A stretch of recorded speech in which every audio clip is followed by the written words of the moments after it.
உடைமைகளை தம்முடையதாக கருதவில்லை, எல்லாம் அவர்களுக்கு பொதுவாய் இருந்தது. அதுக்கு அப்படியே நம்ம பின்னாடி வந்தோம்னா, தேவையில் உழல்வோர் எவரும் அவர்களுள் காணப்படவில்லை. தகுடைய நிலபுலங்களை எல்லாம் அல்லது வீடுகளை உடையவோர் அவற்றை விற்று அந்த தொகையை கொண்டு வந்து திருத்துவருடைய காலடியில் வைத்தனர். இது இரண்டாவது செய்தி. மூன்றாவது நாம் பார்க்கிறோம், அவர்கள் இயேசு உயிர்த்தெழுந்தார் என்பதற்கு மிகுந்த வல்லமையோடு சான்று பகர்ந்தனர். இருக்கு அந்த வார்த்தை, இயேசு உயிர்த்தெழுந்தார், திருத்தூதர் அனைவரும் ஆண்டவர் இயேசு உயிர்த்தெழுந்தார் என மிகுந்த வல்லமையோடு சான்று பகர்ந்தனர். இது மூன்றாவது செய்தி. நான்காவது, இந்த மூன்று செய்திகளை நாம் சிந்திப்போம். முதல் வாக்கியம், முதல் செய்தி என்னது? அவர்கள் ஒரே உள்ளமும் ஒரே உயிருமாய் இருந்தார்கள். ஒரு மனுஷனுக்கு ஒரு உள்ளம், ஒரு மனுஷனுக்கு ஒரு உயிர், இல்லைங்களா? யாருக்கு அது ரெண்டு உயிர் இருக்கா? ரெண்டு உயிர். காலையில் உயிர், இரவிலே இன்னொரு உயிர் அப்படின்ட்டு கிடையாது. ஒரு மனிதனுக்கு ஒரே உள்ளம்தான், ஒரே உயிர் தான். இந்த உள்ளமும் உயிரும் சேர்ந்ததுதான் ஒரு மனிதன் ஒரு முழுமையாக இருக்கிறான். இன்றைக்கு தொடக்க கால கிறிஸ்தவர்கள் எப்படி இருந்தாங்க அப்படின்னா, இதுபோல லட்சக்கணக்கான மக்கள் இல்லை. அன்னைக்கு இயேசு உயிர்த்தெழுந்த பின்பு சீடர்கள் இந்த திருச்சபையை தோற்றுவிக்கிறார்கள். அப்படி தோற்றுவிக்கிற போது கொஞ்சம் கொஞ்சமாக மனம் மாறிக்கொண்டே வருகிறார்கள். எண்ணிக்கையில் குறைவாகத்தான் இருந்தார்கள். தொடக்க கால திருச்சபையில் எண்ணிக்கையில் குறைவுதான், மக்கள் எண்ணிக்கையில்.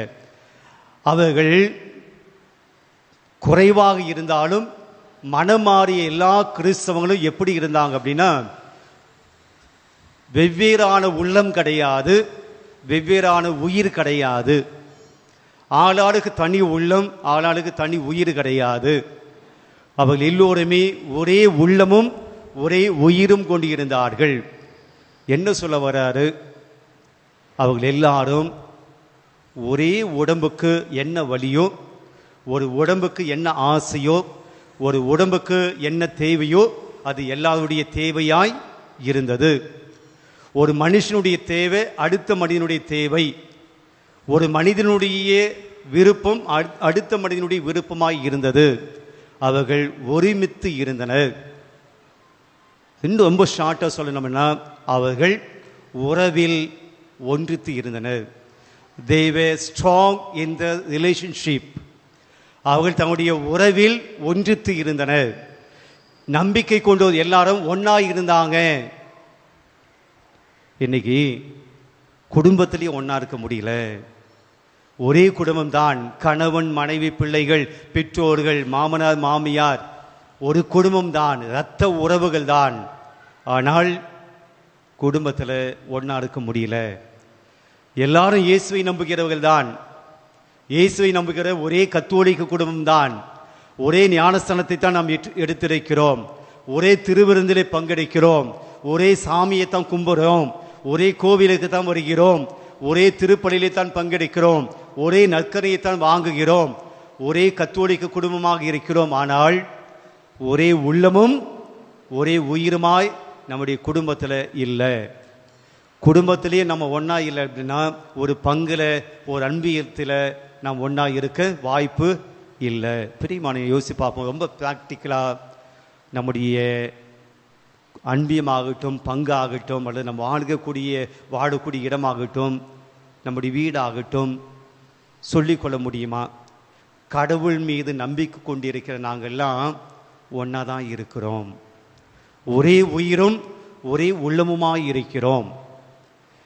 ஒரு தலைக்கு அல்லது ஒரு கைக்கு ஒரு காலுக்கு ஏதாவது அடிபடுகிறது என்றால் அந்த உடல் உறுப்பு மட்டும் வேதனைப்படுவதல்ல. ஒரு தலையில் அடிபட்டிருக்கு அப்படின்னா தலை மட்டும் பெயின் அனுபவிக்கிறது கிடையாது. ஒட்டுமொத்தமான உடம்பும் அந்த வலியை அந்த வேதனையை உணர்கிறது, துடிக்கிறது. ஒரு கையில் அடிபட்டுச்சுன்னா ஒட்டுமொத்த உடம்பும் வலிக்கிறது. அப்படின்னா அதுதான் ஒரு உயிர், அதான் ஒரு உள்ளம், ஒரு உடம்பு. இன்றைக்கி அடுத்தவரை தேவை பற்றி நமக்கு கவலை இல்லை, அடுத்தவரை பற்றி நமக்கு பிரச்சனை இல்லை.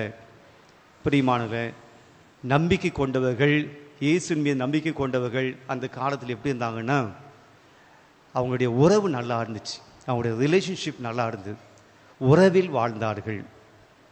இன்றைக்கி நமக்கு அது இல்லை என்பது நாம் எல்லோருமே ஏற்றுக்கொள்ளக்கூடிய ஒரு காரியம். அந்த அளவுக்கு நமக்கு இல்லை. ஏதோ நமக்கு பிடித்தமானவர்கள், நமக்கு தெரிந்தவர்கள், இவங்களோடு நாம் இருக்கிறோம். ஆனால் ஒட்டுமொத்த கத்தோலிக்க திருச்சபை, ஒட்டுமொத்த பங்கு, ஒட்டுமொத்த அன்பியம் ஒன்றா இருக்கணும்னா கொஞ்சம் சந்தேகம்தான். அப்படி தானே? இல்லை ஃபாதர், எங்கள் அன்பியமெல்லாம் அப்படியே ரொம்ப ஸ்ட்ராங்காக, ரொம்ப ஒற்றுமையாக, ஒரே உள்ளம், ஒரே உயிர் அப்படி சொன்னீங்கன்னா அடுத்த விஷயத்துக்கு போவோம். அடுத்த விஷயம் என்ன? அவருடைய உடைமைகளை எல்லாம் பொதுவாய் வைத்திருந்தனர். அவங்களுக்குள்ள தேவையில் இருக்கிறவங்க யாருமே இல்லையாம். தேவையில் இருப்பவர்கள் யாருமே அவங்களிடையே இல்லை. பிரியமானவர்களை, அவருடைய உடைமைகளை எல்லாம் பொதுவாக வச்சிருந்தாங்க. இன்னைக்கு அது சூழல் கிடையாது, இன்னைக்கு அது பண்ணவும் முடியாது. எல்லாருடைய சொத்துக்களையும் கொண்டு வந்து சீடர்களுடைய பாதத்தில் வச்சாங்க. இன்னைக்கு அதெல்லாம் முடியாது. நமக்கு மிஞ்சியது தான் என்னது? தான தர்மம். நமக்கு வச்சுக்கிட்டு தான் மீதி. பாக்கெட்டில் எவ்வளோ இருக்குது பார்த்து அல்லது வச்சுக்கிட்டு தான் மீதி, உண்டி இல்லை. இன்னைக்கு அப்படி இருக்க முடியாது. எல்லாவற்றையும் பொதுவாய் கொண்டு வந்து கோயிலில் வைக்க முடியாது. ஆனால் தேவையில் இருப்பவர்கள் அவர்களிடையே யாரும் இல்லையாம். ஒரு தேவையில் இருக்கிறவங்க அப்படி யாரும் கிடையாது. எப்படி வாழ முடியும்? அப்படின்னா, நான் எதுக்கே சொன்னது போல, குறைவான சமூகம், குறைவான மக்கள் எண்ணிக்கை. அவர்களிடையே பணக்காரர்கள் இருந்தார்கள், ஏழைகள் இருந்தார்கள். பணக்காரர்கள் ஏழைகளுக்கு உதவி செய்தார்கள். இருக்கிறவங்க இல்லாதவங்களுக்கு உதவி பண்ணாங்க. ஏன் அப்படின்னா, அவனும் கிறிஸ்தவன், நானும் கிறிஸ்தவன். என் கடவுள் தான் அவர்களுடைய கடவுள், அவர்களுடைய கடவுள் தான் என் கடவுள். ரெண்டு பேருக்கும் கடவுள் பொதுவானவர். ரெண்டு பேரும் ஒரே தேவனை வழிபடுகிறோம். நான் நல்லா சாப்பிட்டு அவன் பட்டினியா இருக்க நான் விட முடியாது. நான் ஒரு சொகுசான வாழ்க்கையை அனுபவிச்சு என்னோடு இருக்கக்கூடிய ஒரே கடவுளை வழிபடக்கூடிய, ஒரே ஆலயத்துக்கு வழிபடக்கூடிய இன்னொரு ஜீவன், இன்னொரு மனிதன் பட்டினியா இருக்க முடியாது. அவனுடைய தேவையை பூர்த்தி செய்வது என் கடமை, என் பொறுப்பு அப்படின்னு அவங்க உணர்ந்தாங்க. அதனால் இருக்கப்பட்டவங்க தேவையில் இருந்தவர்களுக்கு உதவி செய்தார்கள். பிரியமானவர்களே, இது எப்போ நடக்கும் அப்படின்னா, நம்முடைய உறவு ரொம்ப ஸ்ட்ராங்காக இருக்கணும். அதனால தான் முதல்ல நம்ம என்ன பார்த்தோம்? அவர்கள் உறவிலே ரொம்ப ஸ்ட்ராங்காக இருந்தாங்க. அந்த உறவில் ரொம்ப ஸ்ட்ராங்காக இருந்ததுனால என்ன பண்ண முடிஞ்சது? உதவி செய்ய முடிஞ்சது. உறவு, ரெண்டாவது உதவி செஞ்சாங்க. அடுத்தவனுடைய கண்ணீர் என் கண்ணீர், அடுத்தவனுடைய பசி என் பசி. பரிவு என்பது என்ன? இரக்கம் என்பது என்ன? அடுத்தவனுடைய தேவையை என் தேவையாக நினைப்பது, அடுத்தவனுடைய வலி என் வழியாக நினைப்பது. அதுதான் ஆண்டவர் இயேசு செஞ்சார். பசியாக இருந்தவங்களை பார்த்து அவருடைய பசியை உணர்ந்தார், வேதனையை உணர்ந்தார், சாப்பாடு கொடுத்தார். பிரியமானது. ரெண்டாவது, அவர்கள் உதவி செய்தார்கள், உதவி செய்யக்கூடிய மக்களாக இருந்தாங்க. மூன்றாவது அவங்க செஞ்சது, இயேசு உயிர்த்தெழுந்தார் என்று அறிவித்தார்கள், சான்று பகிர்ந்தார்கள். பிரியமானவர்களே, உறவில் உறுதியாக இருந்தாங்க, பிற அன்பில் உறுதியாக இருந்தாங்க. மூன்றாவது, அவர்கள் இயேசுவை ஏற்றுக்கொண்டதில் தங்களுடைய விசுவாசத்தில் உறுதியாக இருந்தார்கள். இன்னைக்கு முதல் வாசம் அதுதான் சொல்லுது. இந்த மூணுமே நமக்கு ரொம்ப அவசியம். இயேசுவை நம்புவதில் உறுதியாக இருக்கிறோமா? அதான் தொடக்கத்தில் அன்பு கூறுவேன், இன்னும் அதிகமாய் ஆராதிப்பேன், இன்னும் ஆர்வமாய் அப்படின்னு பாடினோம். பாடலோடு முடிந்து விடுகிறது. இந்த இயேசுவை, உயிர்த்தெழுந்த இயேசுவை நான் உறுதியாய் நம்புகிறேனா? என்னுடைய தேவையில் இருக்கக்கூடியவர்களுக்கு உதவி செய்வதில் நான் உறுதியாக இருக்கிறேனா? என்னுடைய ரிலேஷன்ஷிப், என்னுடைய உறவிலே நான் உறுதியாக இருக்கிறேனா? இதெல்லாம் எப்போ நடக்கும்? இப்போ இல்லை என்பதுதான் எல்லாருடைய நிதர்சனமான உண்மை. மூணுத்துலேயும் நம்ம ஸ்ட்ராங்காக இல்லை. உறவிலும் ஸ்ட்ராங்காக இல்லை, உதவி செய்வதிலும் ஸ்ட்ராங்காக இல்லை, இயேசு உயிர்த்தெழுந்த தேவனை நம்புவதிலும் நம்ம ஸ்ட்ராங்காக இல்லை.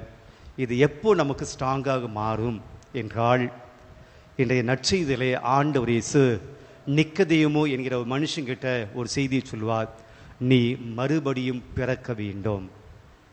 நிக்கதேமு கேட்பாரு, மறுபடியும் பிறப்பது என்றால் என்ன? born again. அவர் இன்னும் ரொம்ப லூசுத்தனமாக கேட்பாரு, பிறந்தவர் ஒருவர் வயதான பின்னாடி மீண்டும் அம்மாவனுடைய வயிற்றுக்குள்ளே போயிட்டு திருப்பி வர முடியுமா? அவர் பரிசெயர், படித்தவர். ஆனால் அவர் கேட்பார், மீண்டும் அம்மா வயிற்றுக்குள்ளே போக முடியுமா? திருப்பி பிறக்க முடியுமா? இயேசு சொல்வார், தண்ணீரிலாலும் தூய ஆவியாரும் பிறந்தாலன்றி ஒருவர் மறுபடியும் பிறக்க இயலாது. அப்போ மறுபடியும் பிறப்பது என்பது என்ன? தண்ணீரால் நாம் பிறக்க வேண்டும். என்னது தண்ணீரால் பிறப்பது? திருமுழுக்கு. தூய ஆவியால் பிறக்க வேண்டும். என்னது? உறுதி பூசுதல்.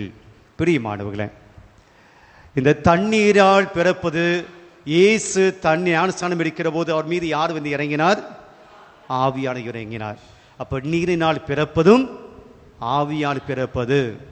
பிரியமானவர்களே, எப்போ நாம மனுஷ தன்மையில் இருந்து தூய ஆவியாவுடைய தன்மைக்கு நாம் போகிறோமோ அப்போதான் இந்த 3 காரியம் நடக்கும். என்ன 3 காரியம்?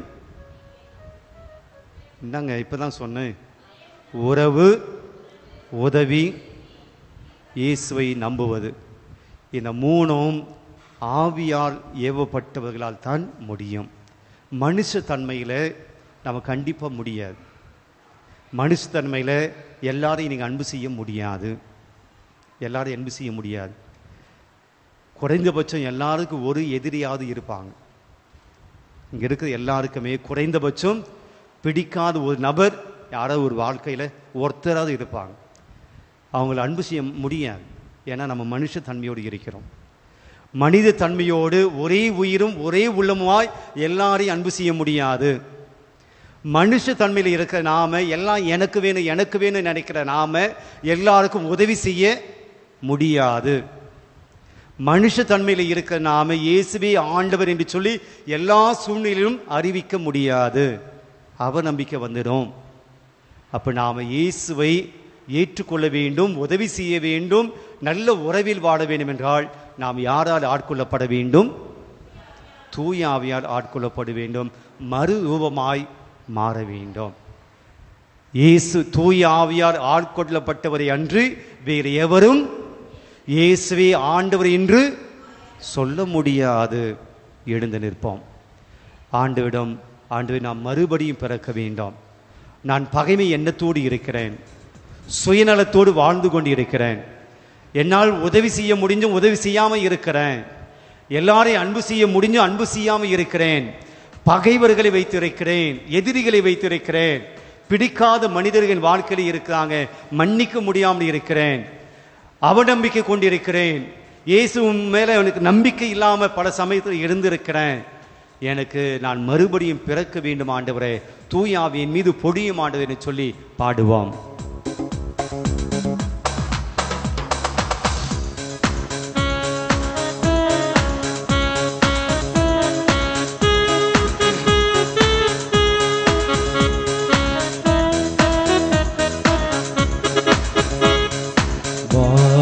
திறந்து வெண்புறா போல இறங்கி வர வேண்டும். தேவா வல்லமை தர வேண்டும். தேவா வல்லமை தர வேண்டும். எல்லாம் சேர்ந்து வானம் திறந்து வெண்புறா போல இறங்கி வர வேண்டும். தேவா வல்லமை தர வேண்டும். தேவா வல்லமை தர வேண்டும். யோர்தான் நதிக்கரை அனுபவங்கள் அப்படியே இங்கு நடக்கணுமே. யோர்தான் நதிக்கரை அனுபவங்கள் அப்படியே இங்கு நடக்கணுமே. அப்படியே இங்கு நடக்கணுமே. வானம் திறந்து வெண்புறா போல இறங்கி வர வேண்டும். தேவ வல்லமை தர வேண்டும். தேவ வல்லமை தர வேண்டும். பிரியமானவர்களே, மறுபடியும் பிறக்க வேண்டும். அப்படி என்றால் இப்போது இருப்பது மடிய வேண்டும், இப்போது இருப்பது சாக வேண்டும். நான் புதிய மனிதனாக பிறக்க வேண்டும் என்றால் என்னுடைய பழைய மனித தன்மை சாக வேண்டும். நம்முடைய பழைய மனித தன்மை சுயநலமாக இருக்கலாம், தன்னலமாக இருக்கலாம், கோபப்படுவதாக இருக்கலாம், சினம் அடைவதாக இருக்கலாம், மற்றொரு மீது கொண்டிருக்கிற பகைமை எண்ணமாக இருக்கலாம். எல்லாவற்றையும் ஆண்டவரே என்னிலிருந்து எடுத்து போடும். நான் மறுபடியும் பிறக்க வேண்டும். மறு ரூபமாக, புதிய மனிதனாக, புதிய உள்ளம் படைத்தவனாக, புதிய ஆற்றல் மிகுந்தவனாக நான் புதிய மனிதனாக வாழ வேண்டும் ஆண்டவரே என்று சொல்லி பழைய பாவங்கள், பழைய சாபங்கள் எல்லாம் மடிய வேண்டும் என்று சொல்லி பாடுவோம். மறுபடியும் நான் பிறக்க வேண்டும், மறுரூபமாக மாற வேண்டும். மறுபடியும் நான் பிறக்க வேண்டும், மறுரூபமாக மாற வேண்டும்.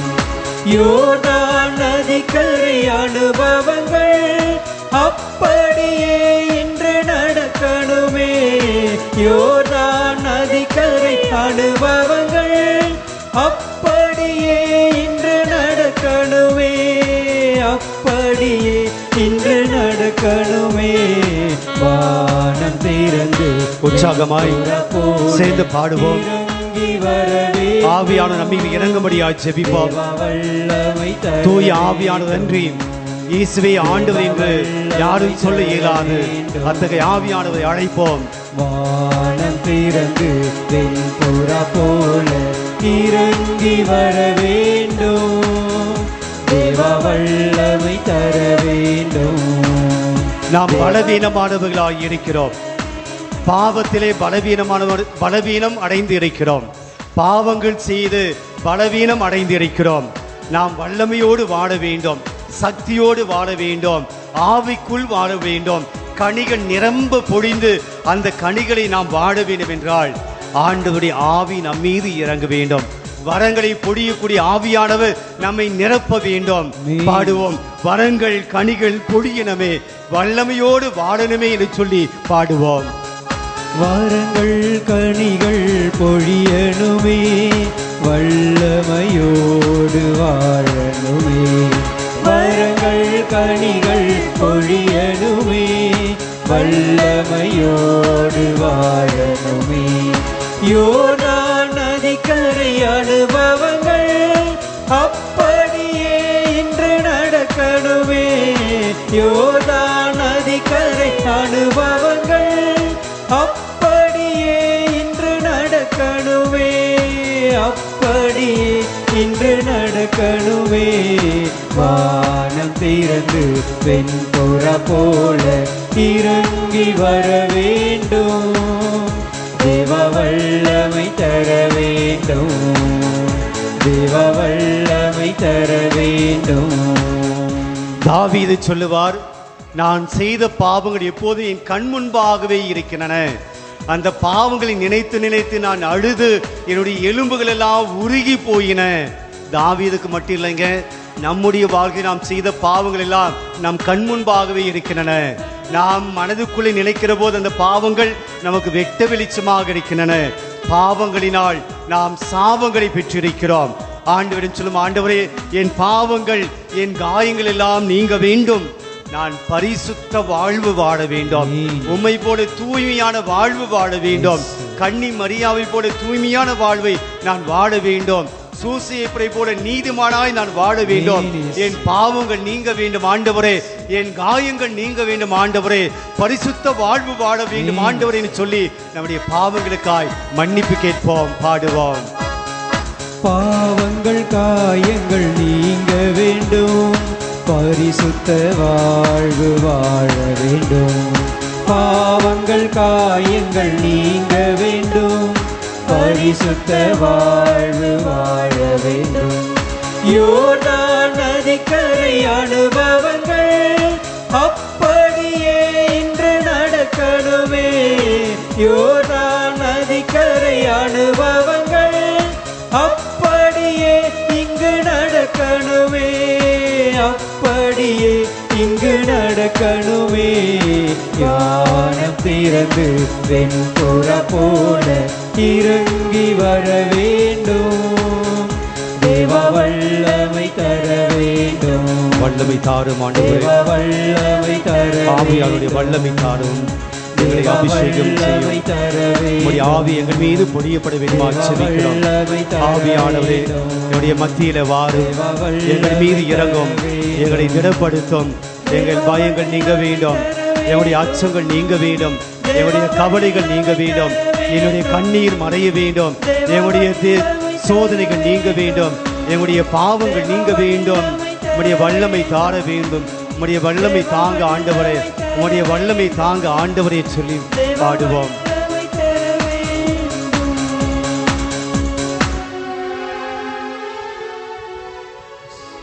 அமர்வோம்.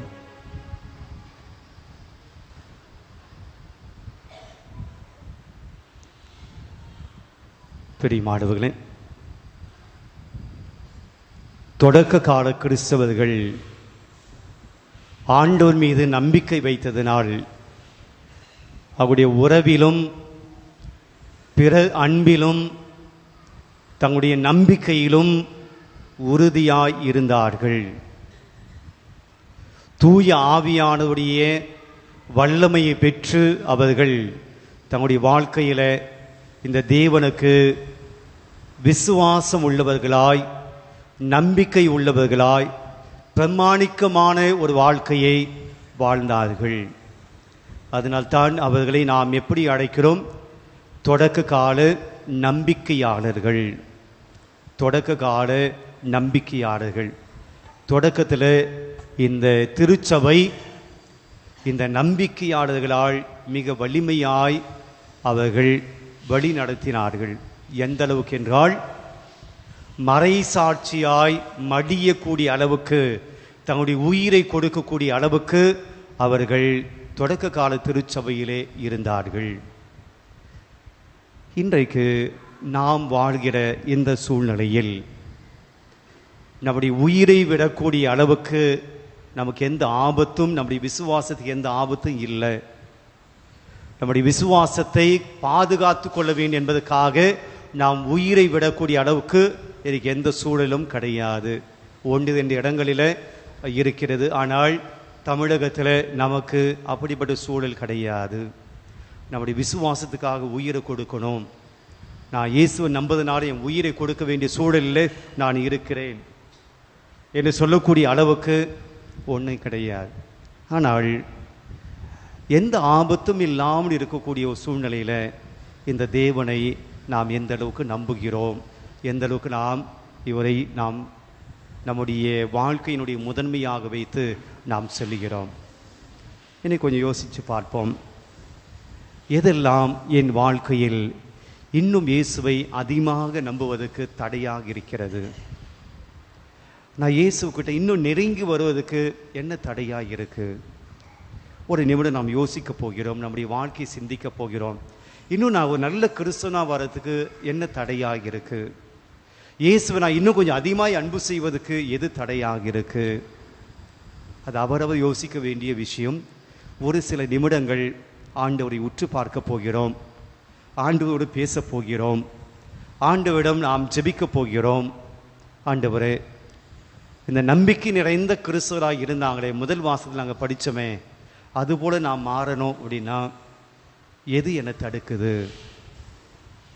எனக்கு உம்முடைய ஞானத்தை தாங்க, எனக்கு சொல்லித்தாங்க என்று ஒரு நிமிடம் நான் இன்னும் கொஞ்சம் நல்ல கிறிஸ்துவனாக வாழ்வதற்கு எனக்கு என்ன வேணும்னு சொல்லி இயேசுக்கிட்ட கேளுங்க. ஒரு சில மௌடங்கள் நீங்கள் எதை சிந்திக்க கொடுக்கப்படுகின்றன. நம்முடைய சிந்தனையெல்லாம் நான் இன்னும் இயேசுவுக்கு உகந்த ஒரு கிறிஸ்தவனாக வாழ நான் என்ன செய்யணும் யோசிப்போம்.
பிரியமானவர்களே, உங்களுடைய வாழ்க்கையில் இன்னும் இயேசுவை நெருங்கி வருவதற்கு என்ன தடையாக இருக்கிறது என்று நீங்கள் யோசித்திருக்கலாம். ஒவ்வொருத்துக்கும் ஒரு பதில் கிடைச்சிருக்கலாம். இதே கேள்வி நான் காலையில் ஜெபிக்கிற போது நான் என்னை யோசித்த போது எனக்கு கிடைத்த பதில் ஒருவேளை உங்களுக்கும் அந்த பதில் கிடைத்திருக்கலாம். அதுவாக இருக்கலாம், இல்லை வேறு எதுவாக கூட இருக்கலாம், பிரச்சனை இல்லை. எனக்கு தெரிந்தது, நான் இன்னும் கொஞ்சம் ஜெப வாழ்க்கையில் அதிகமாக ஈடுபட வேண்டும். தனிப்பட்ட ஜெப வாழ்க்கையில் ஈடுபடுகிற போதுதான் உறவில், உதவி செய்வதில், இன்னும் இயேசுவை நம்புவதில் நான் மேலே வர முடியும். ஜெப வாழ்க்கையில் பின்தங்குகிற போது எல்லாமே பின்தங்கும். ஜெப வாழ்க்கையில் அதிகமாக ஈடுபாடு காட்டாத போது மற்ற அனைத்திலும் ஈடுபாடு காட்டுவதற்கு கொஞ்சம் நாம் பின்வாங்குவோம். கடவுளை முழுமையாக நம்பாத போது நாம் எதிலும் முழுமையாக ஆர்வம் காட்டுவதில்லை. ஆக இன்னும் கொஞ்சம் ஆண்டவரை அணுகி வர, அது தொடக்க கால கிறிஸ்தவரை போல நாம் முழுமையாய் நம்மை ஆண்டுக்கு ஒப்புக் கொடுக்க வேண்டும் என்றால் ஜெப வாழ்க்கையில் இன்னும் அதிகமாக ஈடுபட வேண்டும். இந்த உலக வாழ்க்கையில் நாம் அதிகமாக ஈடுபடுகிற போது நாம் நம்மைத்தான் முதலில் மையப்படுத்துவோமே ஒழிய கடவுளையோ அடுத்தவர்களையோ அல்ல. எனக்கு சம்பாதிக்க வேண்டும், என் பிள்ளைகளுக்கு சம்பாதிக்க வேண்டும், என் வாழ்க்கை மகிழ்ச்சியாக, என் வாழ்க்கை சந்தோஷமாக, என் வாழ்க்கை சொகுசாக வைத்திருக்க வேண்டும், அதுக்கு என்ன செய்ய வேண்டும், அதைத்தான் நான் செய்வேன் என்று இந்த உலக வாழ்க்கையை மையப்படுத்தி வாழ்கிற போது நாம் அப்படியாகத்தான் வாழ்வோம். எப்போது இறைவனை மையப்படுத்தி வாழ்கிறோமோ அப்போதுதான் நம்முடைய உறவும் சரி, பிற அன்பும் சரி, ஆண்டு மீது கொண்டிருக்கிற நம்பிக்கையும் சரி கொஞ்சம் வளரும். ஆக ஆண்டவருடைய உதவி இல்லாமல் இந்த உலகத்தில் நாம் எதுவும் செய்ய முடியாது. ஆண்டவருடைய கிருபை இல்லாமல் இந்த உலகத்தில் நாம் எதுவும் செய்ய இயலாது. ஆக ஆண்டவருடைய கிருபையை கேட்போம், ஆண்டவருடைய வல்லமையை கேட்போம், ஆண்டவருடைய ஆசீர்வாதத்தை கேட்போம்.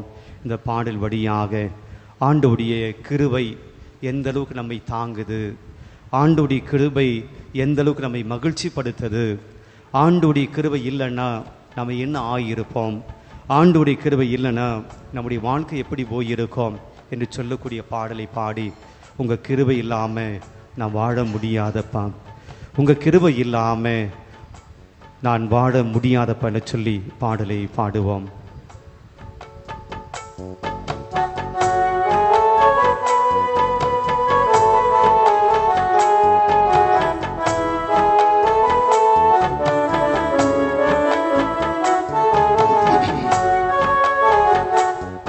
உங்க கிருபை இல்லாம வாழ முடியாதப்பா,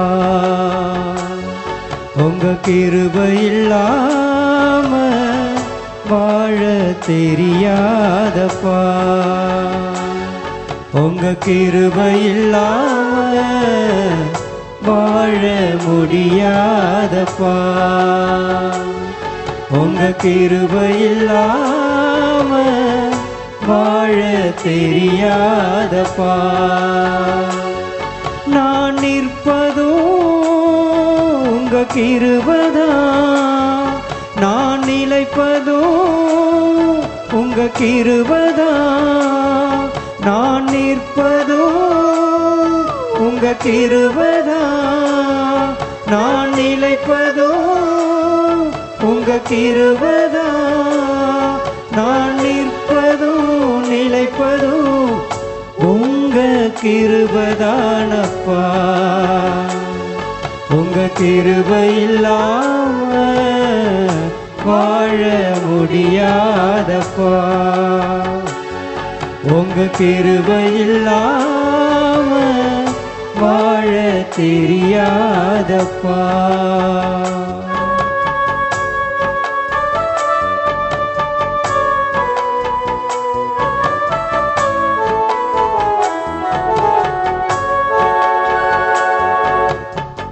காலையில் கிருபை தாங்குது. வாழ்நாள் முழுவதும் மகிழ்ச்சிக்குள்ளே நடத்துது. காலையில் எழுந்தவுடன் புது கிருபை தாங்குது. வாழ்நாள் முழுவதும் மகிழ்ச்சிக்குள்ளே நடத்துது. நிர்மூலமாகாமலே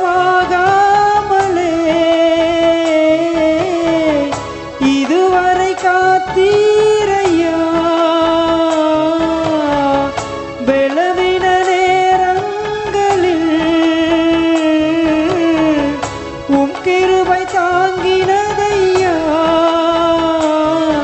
என் அரணும் என் கோட்டையும் உயர்ந்த அடைக்கலம் நீரே.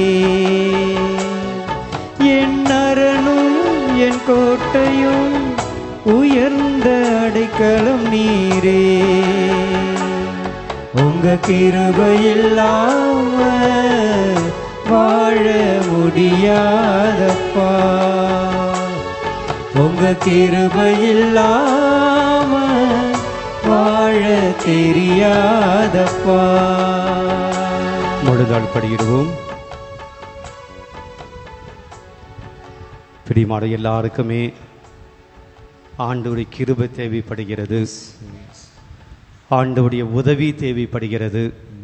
நாம் எல்லாம் ரொம்ப பலவீனமானவர்களாக இருக்கிறோம்.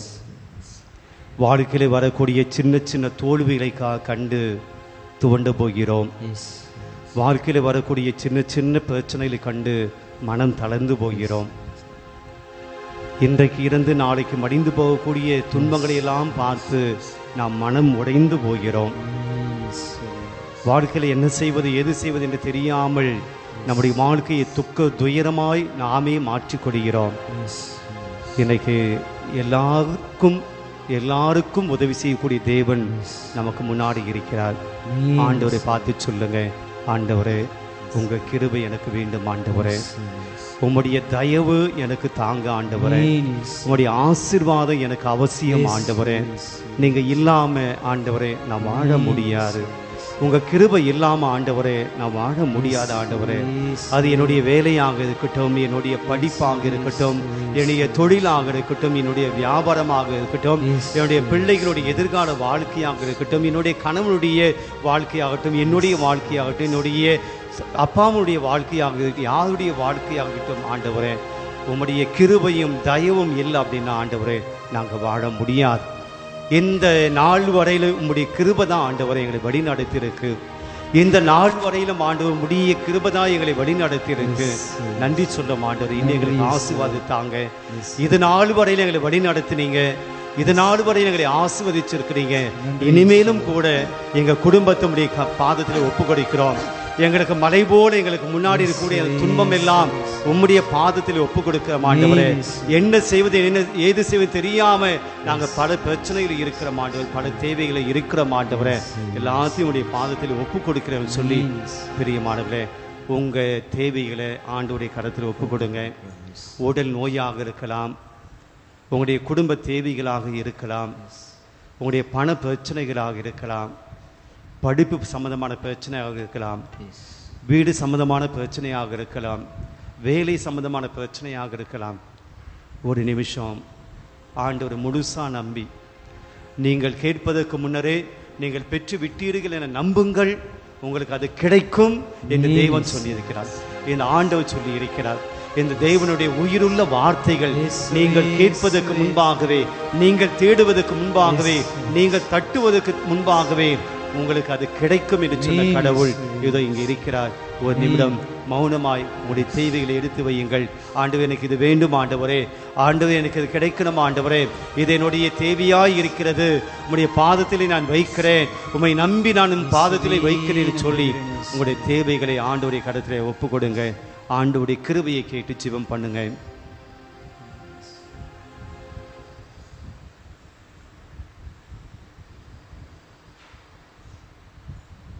நம்பிக்கையோடு ஜெபிப்போம்.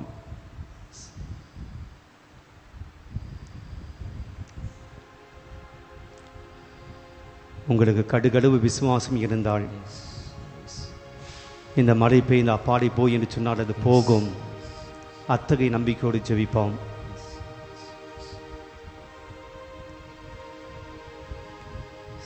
ஆண்டவருடைய மேலோடையை தொட்டாலே நான் சுகமடைவேன் என்று சொல்லி நம்பிக்கையோடு அந்த மேலோடையை தொட்டாலே அந்த பெண்ணை நம்பிக்கையோடு, அந்த பெண்மணி நம்பிக்கை போல நம்முடைய நம்பிக்கை வைப்போம். நம்பிக்கையோடு ஆண்டவருடைய ஆசீர்வாதத்தை பெறுவோம். மாண்புமிகு கீதம்.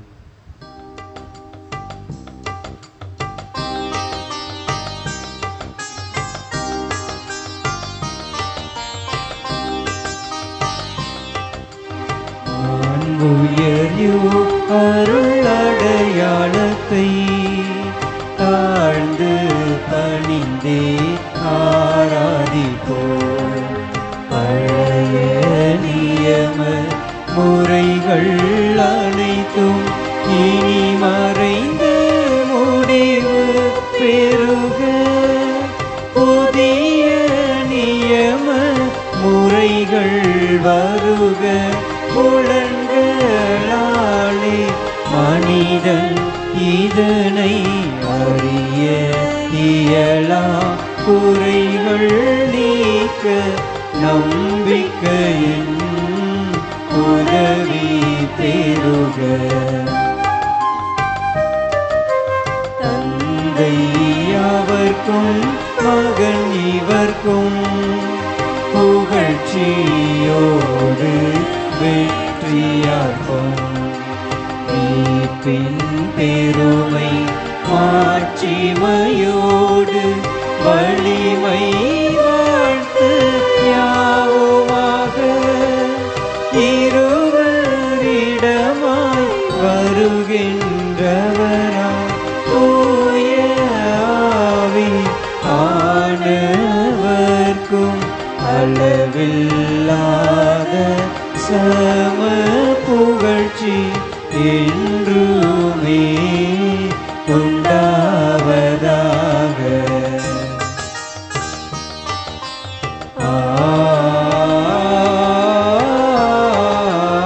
ஆமென். மன்றாடுவோமாக. இறைவா, இந்த வியப்புக்குரிய அருளடையாளத்திலே உம்முடைய பாடுகளின் நினைவை எங்களுக்கு விட்டு சென்றீர்.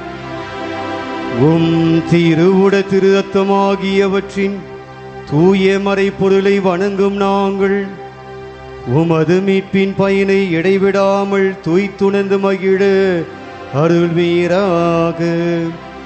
தந்தையாகி இறைவனோடு தூயாவியாரின் ஒன்றிப்பில் இறைவனாய் என்றென்றும் வாழ்ந்து ஆட்சி செய்கின்ற உம்மை மன்றாடுகின்றோம். ஆமென்.